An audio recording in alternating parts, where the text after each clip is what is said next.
पुराने समय की बात है। किसी समय में एक अमीर आदमी रहा करता था। उसकी दो बीबियां थीं। बड़ी वाली बीबी को वो बहुत पसंद करता था और दूसरी वाली बीबी को वो अपने से अलग कर रखा था। बड़ी वाली बीबी का नाम था लागी और दूसरी वाली बीबी का नाम था अलागी। दोनों बीबियों को एक एक बेटियां थी। बड़ी बीबी के बार बार कहने पर और लड़ाई झगड़ा करने पर पति ने दूसरी बीबी और उसकी बेटी के रहने के लिए घर के पिछवाड़े में एक छोटा सा मकान बनवा दिया था। अलागी अपनी बेटी के साथ गरीबी में अपना जीवन गुजारने लगी। उसकी बेटी का नाम चंपावती था। एक दिन पिता ने चंपावती को आदेश दिया कि वह जाकर उनके धान के खेत की रखवाली करे। वह हर रोज एक ऊंचे स्थान पर बैठकर खेत की रखवाली किया करती थी और चिड़ियों को उड़ाया करती थी। इसी तरह कई दिन गुजर गए।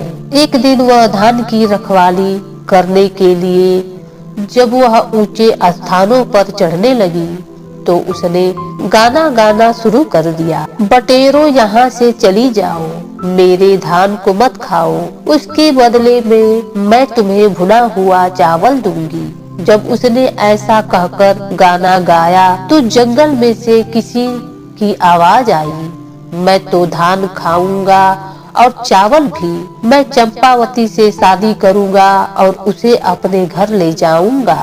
यह सुनकर हैरानी से चंपावती ने इधर उधर देखा पर उसे वहाँ कोई नजर नहीं आया। शाम को घर लौटकर चंपावती ने अपनी माँ को सारी बात बताई। अगले दिन उसकी माँ भी उसके साथ खेतों पर गई कि क्या वास्तव में ऐसा हुआ था। उसकी माँ ने चंपावती को वही गाना गाने के लिए कहा। जैसे ही उसने गाना गाया जंगल से वही उत्तर आया। उसकी माँ को इतना आश्चर्य हुआ कि उसने चंपावती को फिर से गाना गाने के लिए कहा और फिर वैसा ही जवाब उन्हें मिला। माँ और बेटी दोनों घर लौट आई। अलागी ने इस बारे में अपनी पति को बताया। तब अगले दिन वह अलागी चंपावती और कुछ पड़ोसियों के साथ खेत पर गया। जब चंपा से गाना गाने को कहा गया तो उसने वैसा ही किया। फिर से वही जवाब आया।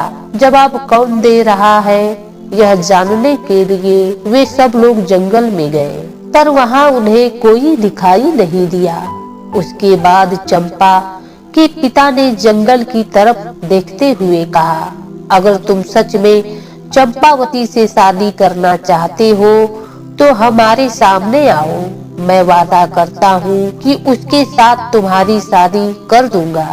यह सुनकर एक विशालकाय अजगर बाहर निकला। लोग उसे देखकर डर कर भागने लगे पर चंपा के पिता ने उन्हें समझाया, डरे नहीं, यहीं रुके रहे। तो वे सब वापस आ गए। उसने अजगर को अपने घर आने का निमंत्रण दिया। अलागी और उसकी बेटी दोनों जोर जोर से रोने लगी। अलागी ने अपने पति से विनती की कि वह चंपावती की शादी अजगर से नहीं करे पर लागी की सलाह पर उसने अजगर से चंपावती की शादी कर दी और अपनी पत्नी, बेटी और दामाद के रहने के लिए एक नए घर की व्यवस्था भी कर दी। लागी यह सोचकर बहुत खुश हुई कि अब रात को अजगर चंपावती को निगल लेगा। अजगर को चंपावती के साथ एक ही कमरे में रखा गया, यह सोचकर कि अब वह उसे निगल लेगा।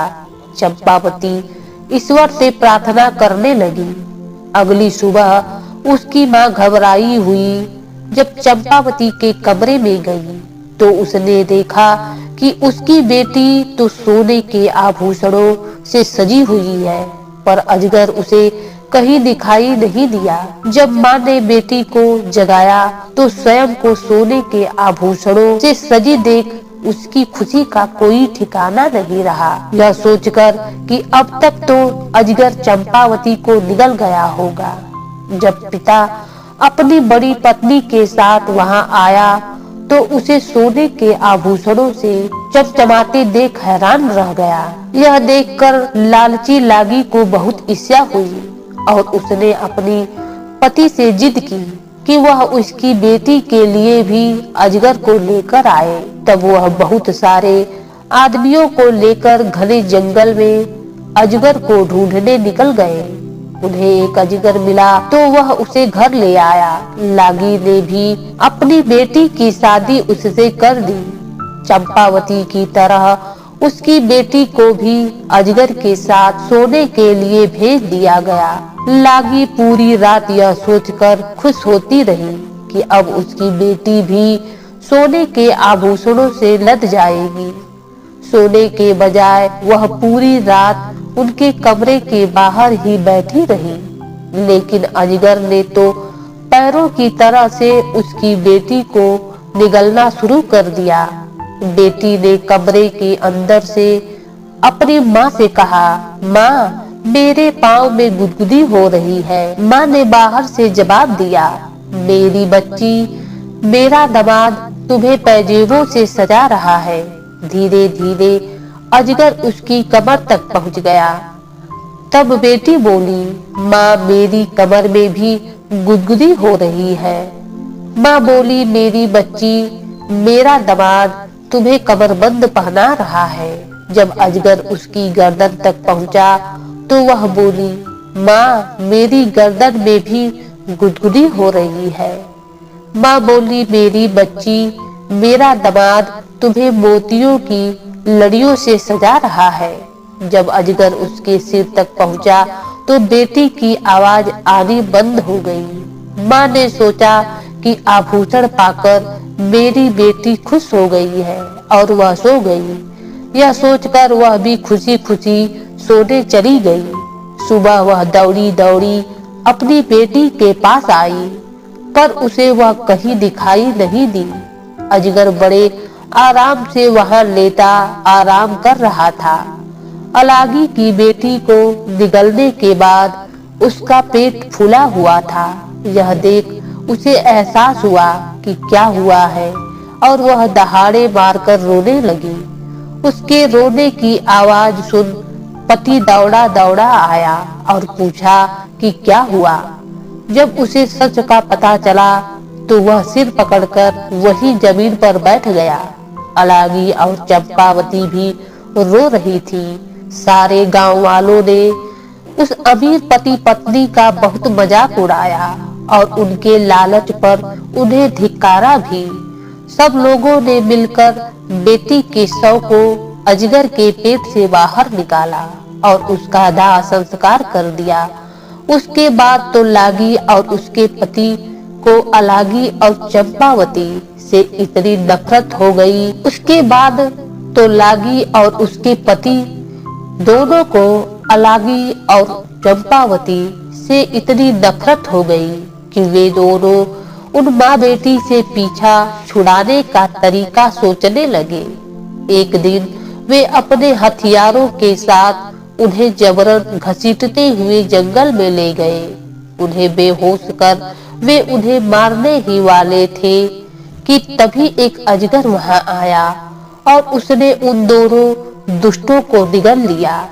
अजगर ने बेहोश माँ बेटी को उठाया और जंगल में ले गया। अगले दिन जब वह उठी तो रोने लगी। एक अनजान जगह पर उन्हें डर लग रहा था। अजगर उन्हें दिलासा देते हुए बोला, तुम दोनों को चिंता करने की जरूरत नहीं है, मैं तुम्हें यहाँ लाया हूँ। फिर उसने रात की घटना उन्हें बताई। सच जानकर दोनों ने कृतज्ञता प्रकट की। उसके बाद से तीनों खुशी खुशी उसी जंगल में रहने लगे। कुछ दिनों बाद अलागी अचानक बीमार पड़ गई और उसकी मृत्यु हो गई। चंपावती अकेली रह गई। एक दिन जब अजगर बाहर गया हुआ था तब एक बूढ़ी स्त्री वहां आई। चंपावती ने लंबे समय से किसी मनुष्य को नहीं देखा था। उसने बहुत सम्मान के साथ उस स्त्री का स्वागत और सत्कार किया।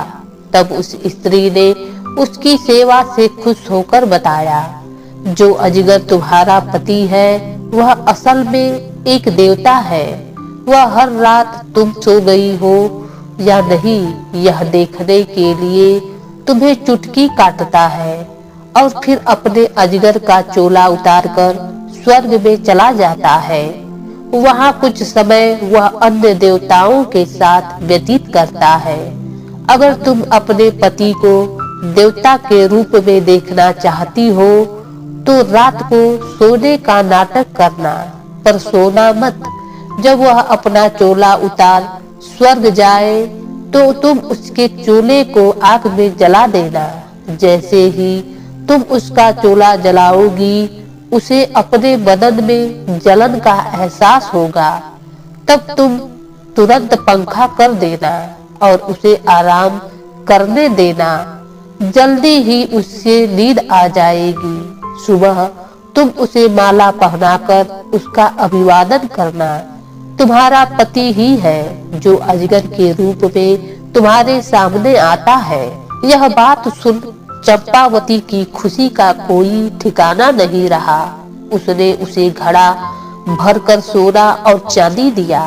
उसने वैसा ही किया जैसा कि बूढ़ी स्त्री ने बताया था और उसके बाद वे कई महीनों तक सुखमय जीवन। एक दिन जब उसका पति घर में नहीं था तब वह बूढ़ी स्त्री फिर आई। चंपावती ने उसका स्वागत करने के बाद उसके आने का कारण पूछा। वह चालाकी से बोली, मैं तो तुम्हारी भलाई के लिए ही यहाँ आई हूँ। कल दोपहर तुम अपने पति से एक ही थाली में अपने साथ खाना खाने को कहना। जब तुम दोनों एक साथ खाना खाओगे तो वह तुम्हारे आकर्षण में इतना बढ़ जाएगा कि फिर कभी एक भी पल के लिए तुमसे अलग नहीं होगा। जब तुम खाना खा लो तो उससे कहना कि तुमने उसके मुंह के अंदर बहुत सारे गायों को देखा है। तब तुम उससे पूरा मुंह खोलने के लिए कहना ताकि पूरी दुनिया को तुम देख सको। वह तुमसे नाराज होगा और कहेगा कि तुम उसे या पूरी दुनिया में से किसी को एक को चुन लो। पर तुम कहना कि तुम दुनिया को देखना चाहती हो। वह अपना मुंह खोलकर तुम्हें पूरी दुनिया दिखा देगा और फिर एक नदी में चला जाएगा। वह तुमसे कहेगा कि अब वह तुमसे 6 महीने बाद मिलेगा, पर उसकी बातों में मत आना। तुम नदी के तट पर बैठी रहना। कुछ क्षण बाद तुम उसे वापस आते देखोगी। यह सुन चंपावती ने पहले की ही तरह उस स्त्री को सोना चांदी देकर विदा कर दिया। अपनी धूर्तता पर प्रसन्न होते हुए वह बूढ़ी स्त्री वहां से चली गई। अगले दिन चंपावती अपने पति के साथ एक ही थाली में खाना खाने बैठी। उसके पति ने कहा, तुम आज कुछ अजीब व्यवहार कर रही हो। तुम्हारे इरादे मुझे ठीक नहीं लग रहे हैं। खाना खाने के बाद उसने अपने पति से पूरी दुनिया दिखाने को कहा तो वह बोला, फिर तुम मुझे कभी नहीं देख पाओगी। पर वह तो अपनी जिद पर अड़ी थी। तब हार कर पति नदी के पास गया और उससे पूछा, दुनिया देखने के लिए क्या तुम मुझे भी छोड़ने को तैयार हो? वह बोली, मुझे दोनों चाहिए। दुनिया भी देखनी है और आप भी चाहिए। उसके पति ने अपना मुंह खोलकर उसे पूरी दुनिया दिखाई और उसे सोने की अंगूठी देते हुए बोला, जिस बूढ़ी स्त्री के कहने पर तुम यह सब कर रही हो वह मेरी माँ की नौकरानी है। मेरी माँ एक नरभक्षी है। उसने मेरे लिए जिस लड़की को चुना था उससे शादी न कर मैंने तुमसे की। वह तुम्हें मुझसे अलग करना चाहती है ताकि वह तुम्हें खा सके। अपने षड्यंत्र में कामयाब होने के लिए उस बूढ़ी स्त्री ने तुम्हें धोखा दिया है। उन्हें लगता है कि अगर मेरी माँ तुम्हें खा जाएगी तो मैं उसकी चुनी हुई लड़की से विवाह कर लूंगा। इसलिए मैं तुम्हें यह सोने की अंगूठी दे रहा हूँ। इसे संभाल कर रखना। अगर यह तुम्हारे पास रहेगी तो कोई भी बुरी ताकत तुम्हें नुकसान नहीं पहुंचाएगी। अगर अंगूठी तुमसे खो गई तो तुम मुसीबत में घिर जाओगी। इस अंगूठी के प्रभाव से तुम मुझे 6 साल बाद मेरी माँ के घर मुझे पाओगी। अब मुझे जाना होगा, सावधान रहना और इस अंगूठी को खोना मत। यह कहकर पति नदी में चला गया। चंपावती को अपनी गलती का एहसास हुआ और वह रोने लगी। जंगल में घूमते घूमते वह रोती रही और अंगूठी को सीने से लगाए 6 साल बिताने का इंतजार करने लगी। उसके पति की माँ ने उसे कई तरह से छलने की कोशिश की, पर अंगूठी ने उसकी रक्षा की। 6 वर्ष बीत चुके थे और अचानक एक दिन चंपावती की मुलाकात अपने पति से हुई। वे फिर से साथ रहने लगे, लेकिन उसकी सास यह देखकर क्रोधित हो उठी। जैसे ही चंपावती अपने पति से मिली, उसकी अंगूठी गायब हो गई। उसका बेटा चंपावती के साथ था, इसलिए सास उसको किसी तरह से नुकसान पहुंचा न पाई। एक दिन उसने एक पत्र लिखा, यह मेरी सबसे बड़ी दुश्मन है, इसे खत्म कर दो, पर इसके मांस का एक टुकड़ा मुझे भेज देना।